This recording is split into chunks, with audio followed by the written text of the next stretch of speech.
آج بھی تازہ ہیں. بہت بہت شکریہ, بہت بہت شکریہ. بالکل. اور اب جس شخصیت کے بارے میں بات کریں گے, ہمارے قوی خان صاحب, جو کہ 5 مارچ 2023 کو رخصت ہوئے, اور یقیناً یہ میرے لیے اعزاز کی بات ہے کہ میں آج ان کے ساتھ اسٹیج شیئر کر رہا ہوں. تمام ہمارے معتبر شخصیات ہیں. منور سعید صاحب کسی تعارف کے محتاج نہیں, arts council of Pakistan Karachi سے بھی وابستہ ہیں, اور جس شفقت سے یہ پیش آتے ہیں تو بالکل ایک حوصلہ بڑھ جاتا ہے گفتگو کرنے کا. اور ان کی شفقت ہے کہ ہم جیسے بونے بھی قداور دکھائی دیتے ہیں دنیا کو, گو کہ ایسا نہیں ہے. جب پروگرام کے سلسلے میں میری بات ہوئی تو جس پیار اور خلوص کا مظاہرہ کیا تو میرا بھی کچھ حوصلہ بڑھا. اور ایک بنیادی سوال جو ایک طے بھی پایا اور ہم بات کرنا چاہیں گے کہ قوی خان صاحب کے بارے میں جو آپ بات کریں گے, پہلی تو بات ہوئی کہ یہ ملاقات دراصل ہوئی کیسے تھی, اس کا ماجرا کیا تھا, وہ اگر آپ بتانا چاہیں. السلام علیکم. آواز ٹھیک آ رہی ہے یا ذرا اور قریب کر لوں اور زور سے بولوں؟ ٹھیک ہے, چلیے. اب جگر تھام کے بیٹھو, میری باری آئی. آ گئی.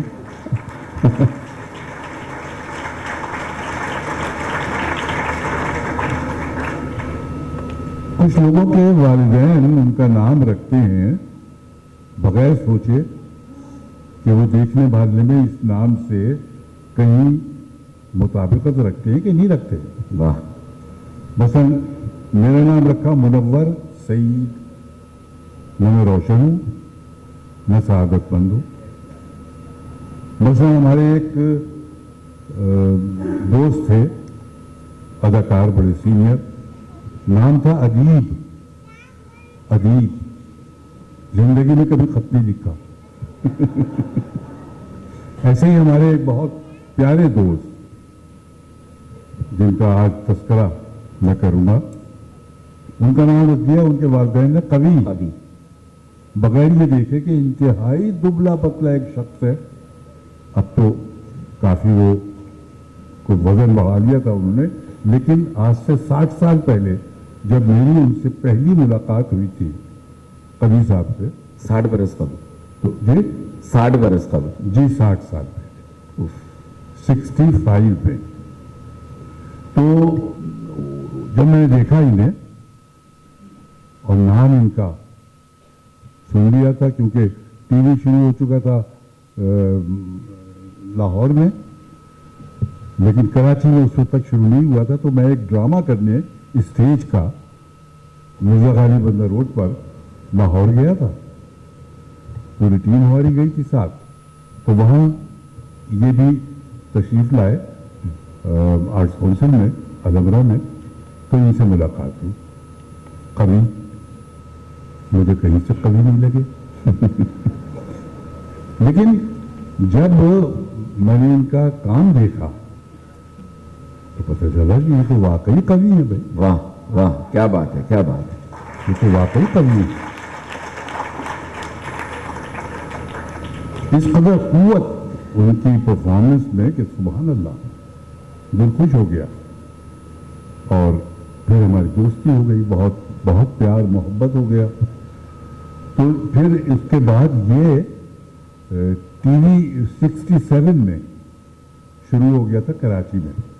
تو ایک ڈرامہ یہ کرنے کے لیے تھیٹر کا, نعیم طاہر کا ڈرامہ تھا, وہ نام ذہن میں نہیں آ رہا. بہرحال یہ پوری ٹیم آئی تھی. تو ان سے وہاں ملاقاتیں روز ہوتی تھی. میں جاتا تھا اور کوئی اگر ضرورت پوچھتا تھا, کوئی پرابلم ہے تو بتاؤ. تو وہاں پر ایک دن امیر امام تشریف لائے. وہ پروڈیوسر تھے ہمارے پی ٹی وی کے, سینئر پروڈیوسر. تو امیر امام سے تعارف انہوں نے میرا کرایا قوی میں کہ بھئی یہ منور سعید ہے, تھیٹر کا بڑا اچھا کام کرتا ہے. تو اب ٹی وی بس شروع ہوا ہے. تو پھر امیر امام نے میرا تعارف کرایا جو ہمارے اس وقت زمان علی خان سینئر پروڈیوسر تھے. تو ان سے میرا تعارف کرایا اور پھر میں نے پہلا ڈرامہ ان کا کیا. خیر یہ تو میں نے اپنے سب سے شروع کر دیا.